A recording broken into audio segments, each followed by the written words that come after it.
What's going on, everybody? It's your boy Wnba Dfs here to bring you that WNBA slate breakdown for the two-game WNBA slate. If you guys new here, make sure you guys drop a like on the video and subscribe to the channel if this video or any of my other videos helped you guys win some money. Last night, of course, it was the NBA Finals. We had the last game, the Boston Celtics. They won. I got to give it up to the Celtics. If you guys took that future bet that I called, way, like I want to say we were in the second round of the playoffs. I called the Boston Celtics to go ahead and win and to actually win the chip this year. I had them as a favorite, especially to come out the East. Same thing to just go ahead and win the whole thing, whoever came out of the West. And boom, they did it. 106-88. Being from Boston, I get to somewhat say yay because I am, that's part of my birthright. I am a Thunder fan. I will root for the other team. That if it's not my Thunder, I will go ahead and root for Boston. But nonetheless, my Thunder, we're gonna make it. We're gonna get there. We're gonna do our thing, and the future is just bright for OKC. But definitely, if you guys took that future bet that I had right there, and along with all the other bets that I had last night, I'll swept on MLB. WNBA play that I had, it was the plus 14.5, plus 15 for the Dallas Wings and the Lynx. Didn't expect this game to be a blowout, and sure enough, it stayed close enough for them not to get smacked by that spread that was there for them. They kept it close all the way up until the fourth quarter, so you guys were definitely able to make some money on those bets that I placed and put up last night. Getting into it, looking at last night's game, like I said, the Wings, they kept it close. There was no Enrique, so of course we got to see a pretty tight rotation, only 8 players available to play. Lopez, she got to start, didn't really do anything with it. We got to see more minutes from Sheldon. She looked pretty good out there. Kalani, she was out there as well. But really, the tail of the tail is that the fact that Uzan stepped up in a major way, 17 points, 2 steals, 6 assists, a block, 7 turnovers. And I know we're talking about this could probably be, she might be losing her starting job to Sheldon. Sheldon, what she's putting in, she's looking really good. Coming out there, coming off the bench, looks like the game's starting to slow down for her finally. Sure enough, Uzan comes out there and she just balls. She balls to the wall. Same thing for Maddie. Maddie, the scoring, it's just been there for her. Definitely, I know that she was a great scorer in college, and she's definitely starting to show that more and more as she continues to get more, used to the league in her second year, and she's just showing what she's worked on in the development that she had overall in the offseason. Is definitely paying dividends. Same thing for Mo Billings, Mo Money, the Energizer Bunny, running up and down the court. 9 assists, damn near triple-double. A damn near triple-double. Really close to that triple-double. 9 assists, 1 assist short of that trip-dub. 37 minutes. Maybe if they would let her run those last 3 minutes, she definitely could have got that last assist that she needed. But really great performance from her. And then over on the Lynx side, man, they shook it up and they started a big lineup. They had Dorka out there. I was not expecting Dorka to start, but I had her as a value play. But Dorka being out there wasn't bad. I swear that she had like 3 threes and she was knocking out all her shots, but looks like they stat adjusted her. She was a perfect from the field, which is pretty good. 11 points, 2 assists, 4 rebounds. Alana Smith just continues to ball out and just do what she does, man. Her game, like I love how she plays. She plays. She looks like she's not that big, but she is big. But at the same time, she still feels like she plays bigger than life. Honestly, whenever I watch her play, really great player. Amazing to see what she actually goes out there and does, especially when you have Fee playing down to the competition is what I'm going to call it. 5 of 17 from the field, 16 points, 3 steals, 3 assists, 7 rebounds. Didn't really get too much going. Had Maddie on her surprisingly for a good chunk of the game and just was not it. So a little surprised there in that aspect, but nonetheless. All in all, not a bad game, and I guess I would be remiss if I didn't talk about the fact that Heidemann somehow comes off the bench for once, and 23 minutes, knocks down a lot of her 3-point shots, gets 5 assists, 17 points, and it's one of those games. You already know on a showdown slate, some random player is going to have that game, and of course, it just had to be frackin' Heidemann. It just had to be her. Going on over to looking at today's 2-game slate. We're not in the realm of predicting blowouts. I'm not going to do that. And of course, I understand the Sparks, the lowly Sparks taking on the top team in the league in the Connecticut Sun. Oh, this game's going to probably be a blowout. The Sun should definitely blow them out. I'm not in the realm of trying to go ahead and predict that. I'm not going to try to do it here. Just like how we did last night, you never know. Sparks can actually come out here and keep this game close enough for 3 quarters and then get it blown out and away from them in the 4th. That's what actually could happen. So that's how I want to tiptoe and adjust it and pay attention to this going in regards to that aspect of everything when it comes down to it. But there's no injury report over here for the Sparks that we got to worry about. Azar, she's been out since the start of the season. Same thing over here for the Sun. Mariah Jefferson, we got the word yesterday that she was going to be out, so we don't have to worry about that. It's going to be that 2-guard rotation off the bench for Tiffany Mitchell and Banham, if Banham actually gets the minutes and gets to play. Same thing over here for New York Liberty. Vanna Sloot looks like she's still dealing with a personal issue. Not too sure what's going on with that, but hopefully everything's all right with her. But Sloot, she's doubtful to play again, and the same thing for Baby Sabley. Sabley's out. And then no news over here for the Phoenix Mercury. Heading over to DraftKings, we have a 10K back up top. We're back to the 10K up there at the top. If you guys don't have DraftKings account, you want to come over here and play, check the link down in the description below so you guys can get the deposit match bonus to join your boy over here on the King. There's definitely a ton of money to be made over here, so join me over here for it.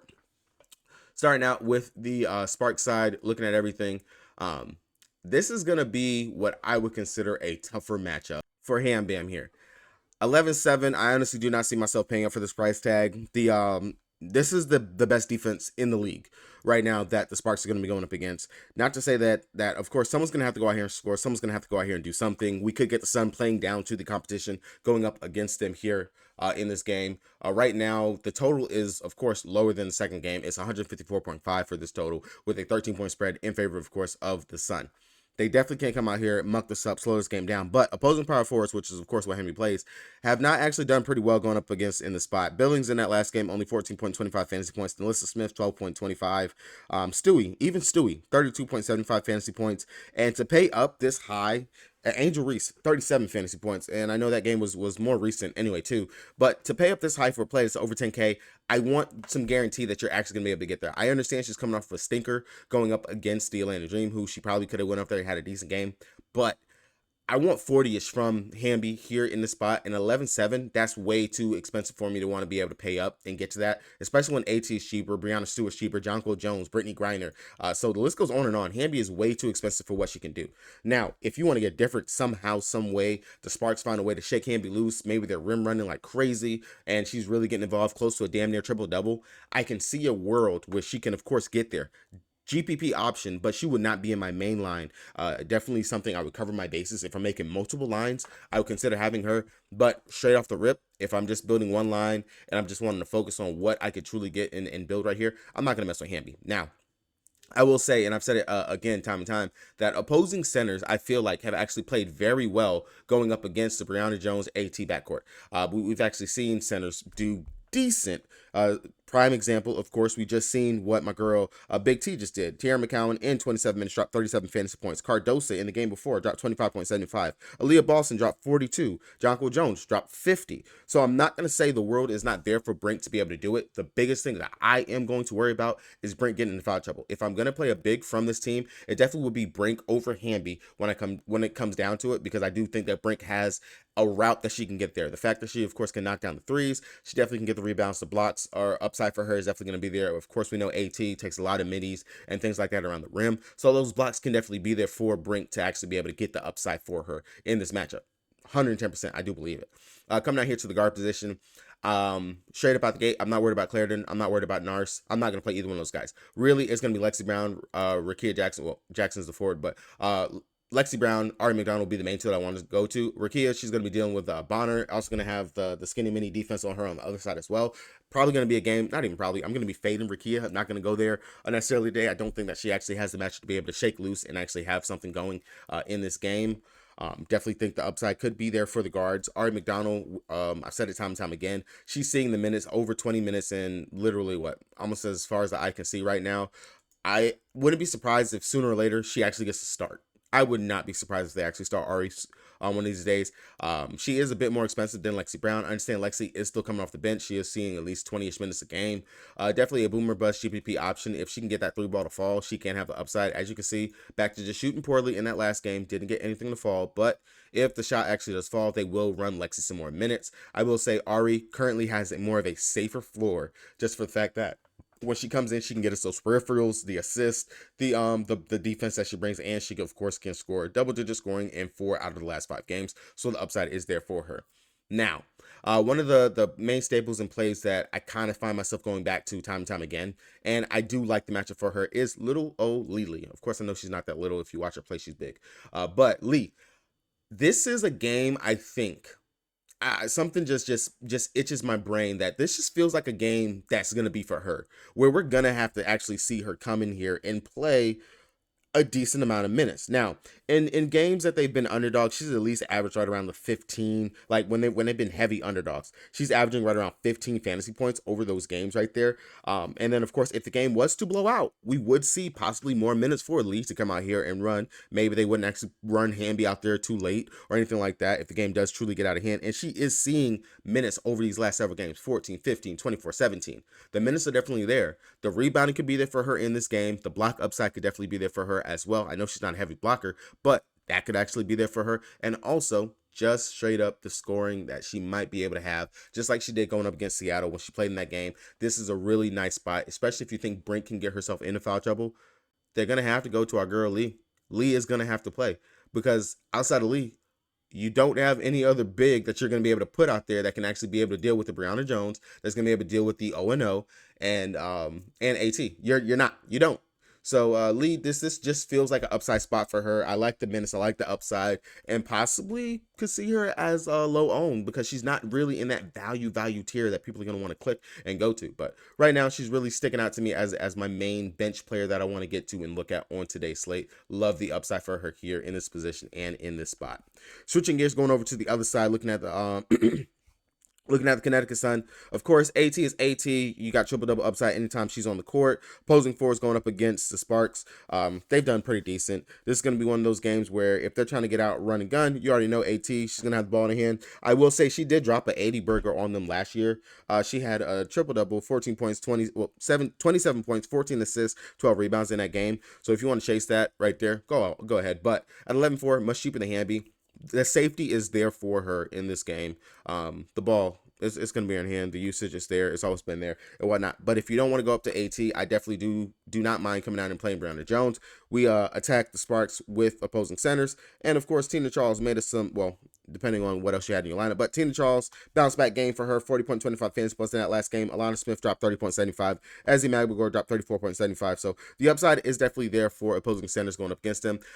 Jones, not on the minutes limit. If she could just come out there and just get those little bunnies that she can go out there and get, the rebounding upside, grab us a couple of boards, and then bring it on the defensive side as well. Maybe partake in some playmaking.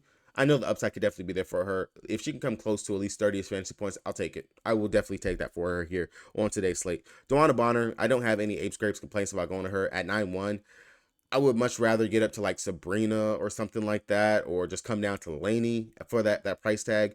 Not necessarily there. Again, it has to be just like the nut smash matchup for me to want to go and play Dawana Bonner. I will say she could go out here and have an amazing game. She really truly could. But another one I would put more into like a Wnba Bonner type stack lineup if I was going to go anywhere with that for me. Ty Harris, Dejanay Carrington. I will come down and play Carrington over here just for the 200 savings that we have right there. Carrington, defensive upside. You already know she's going to go out there and play harder in defense. She can go ahead and score the playmaking and the rebounding. If she can actually do a little bit of those, she can give us a decent fantasy point production. I can see the realm of about maybe 25-ish fantasy points here for her. Long as she gets her normal allotments of minutes, get up to that 25-ish range. And if the game stays close enough for her, I do see the upside for her here in the spot. Like her here at that 6,800 price tag. Ty, if you want to mess with that, that's another one you can go to. I don't mind either one of the guards, honestly. Both of them are in good spots to actually go out here and put up decent fantasy point numbers for me. But I will say, if Carrington can come out here and be on her Alicia Gray-ish, this definitely could be a good game for Carrington if we just watch, because Alicia Gray went out there, shot 25 points and was all over the place, defense and just scoring wise. So Carrington, hopefully she decides she wants to knock down some threes today. Could be a pretty big game for her. Three ball has been a little bit shaky for her nonetheless, but could see the upside for her for sure. Again, if you want to predict blowout, then of course we're going to want to look at O, Tiffany Mitchell, and Burton and Banham. All these guys are going to be in play. I will say Burton, for whatever reason, they are giving her minutes. Really don't see why. Don't like her being out here playing. But Banham, I swear, I go to the Banham thinking I'm going to get a Banham game. I get no Banham. And then she comes back and then she plays 17 minutes and just destroys 16 points, a block, 2 assists, 3 rebounds, just 3,200 low owned, and was in the winning lineup. Just blows my mind completely. But nonetheless, definitely a big GPP option because you do not know if Banham is going to get the minutes or not. That is the risk that you're going to be taking, trying to go ahead and play her. I will say Tiffany Mitchell, she's going to see the minutes. She is pretty secure in this rotation. You just got to wait for her to actually pop in one of these games. 1 of 6, 1 of 3. The shot just has to fall in order for her to give us like a good 15-ish fantasy points. Upside definitely could be there at the 4,100 price tag. But again, I would just go ahead and find my 1,100, get up to my girl Lee if I want to go there. on that. All right, switching over to New York, taking on the Phoenix Mercury. If you guys haven't done so already, make sure you guys hit that subscribe button so you guys don't miss any of the content I put out over here on the channel. Drop a like on this video. Again, if you guys are getting a little bit of something from the video for me, it means a lot. Thank you. So New York taking on the Phoenix Mercury. Looks like New York somewhat has found their footing. They've been looking much better over their last several games. And then the Phoenix Mercury, them as well. Their defense has definitely stepped up. Having BG back in the lineup has done wonders for this team. They look like a brand new team, honestly. Just the tenacity and everything that they're out there playing with looks very good. Let's see. The Liberty, they're on a pretty good, nice winning streak. The Mercury, they lost their one game to the Las Vegas Aces. That was a pretty good game. Came down to a nail biter, 103-99.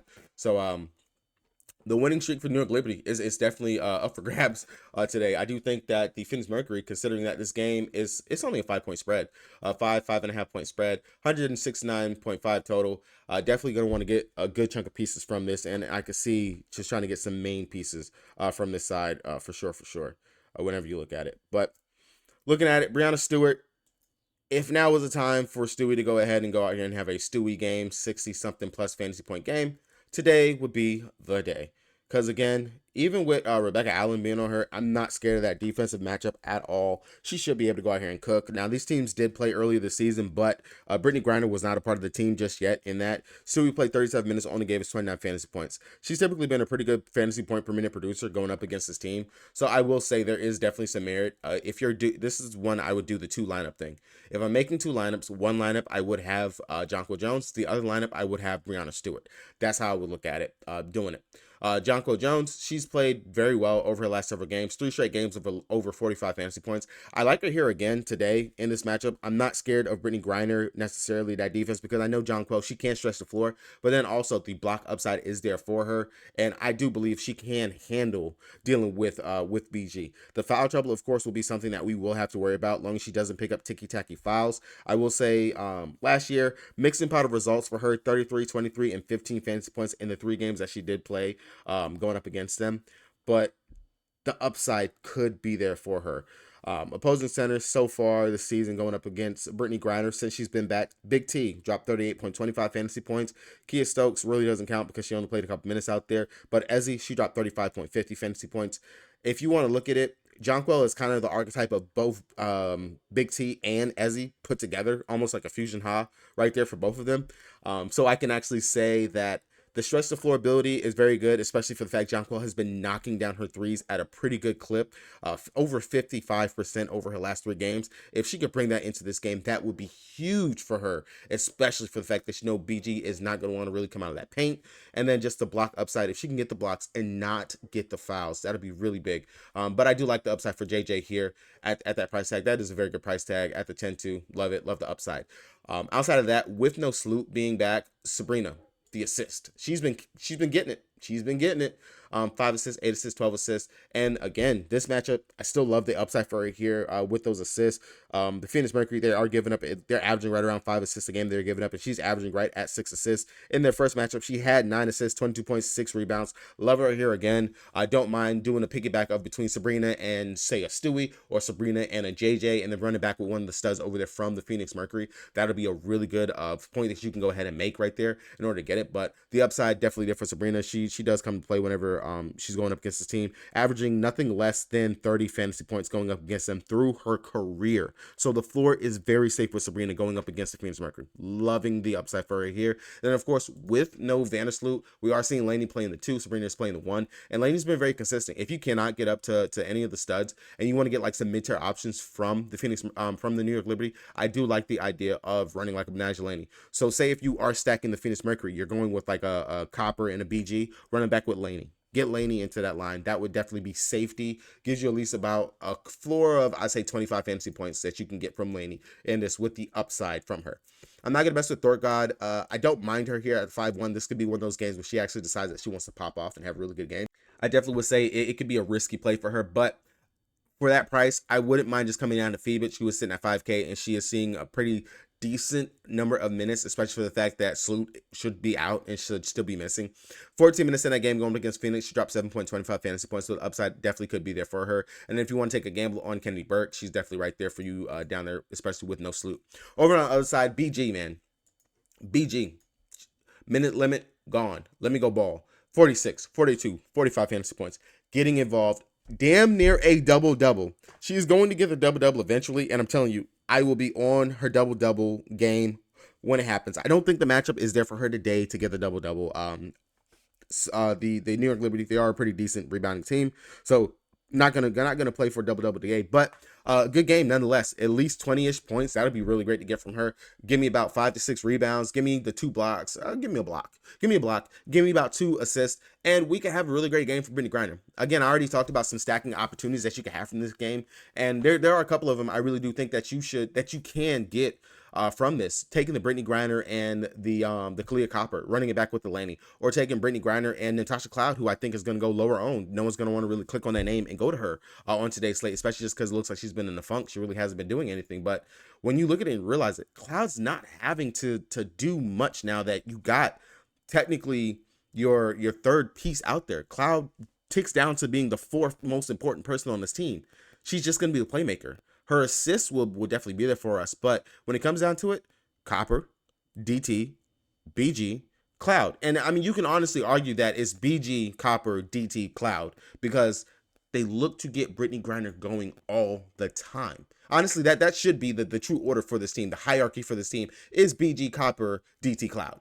That is it in that starting lineup. But Cloud, I definitely do think this could be one of those GPP sneaky spots for Cloud to be able to pop. The assists, we know they're going to be there. Maybe she actually gets it going from the guard position, gets the shot to actually fall. Could be a really great upside for her. Don't mind going there at all. But again, Copper, if I have to choose, it'll be between Brittany Griner and Kalia Copper for my safety. If I want to get a run back from this game, Diana Taurasi, we know she has the GPP upside. As long as the shot is falling and she can actually go out there and score, she'll put up a really good game. Only 28 minutes in that last game going up against them, but I will say this, pay attention to it. It was on a back-to-back. They played a back-to-back. So she didn't do much out there. She did not. Do not mind the upside for all of these Phoenix Mercury players, especially those 4 that I listed. And I just gave them to you in order. That's the order of preference, too, that I gave you. Brittany Griner, Kalia Copper, DT, Cloud. Cloud would be my GPP play, and that's why she's last. She would be my GPP. If I was making like 3 to 4 lineups, I would have Cloud in that line right there. Now, I will say we could possibly look at some off-the-bench type players over here. Sophie Cunningham, that would be one that I would have to consider as a possible play right here. She's at least seeing mid-20 minutes, and if the shot is falling, you know she can go out there and give us a really good game. She played going up against them 30 minutes, 18 fantasy points. Remember, she was in the starting lineup in that game right there for them. And then, of course, Rebecca Allen, she is starting. She's there, kind of splitting the time with Sophie, but if the shot falls for her, she can give you a decent fantasy point game. Not really chasing or anything like that. And then, of course, Sutton, I know the playmaking will be there for her, but the shot just has to fall, and we can probably get one of these random 20-point games, but not really there. Way low on my radar. I'll say Cunningham will be definitely lower on 6,400. I can come down to Lee, get Lee over anything else right there. So definitely just some choices and some options that you have that you could take with that. But all right, guys, that's going to be it for me. Hopefully you guys got something from me. I will have my player pool of value plays and things like that and who I consider studs.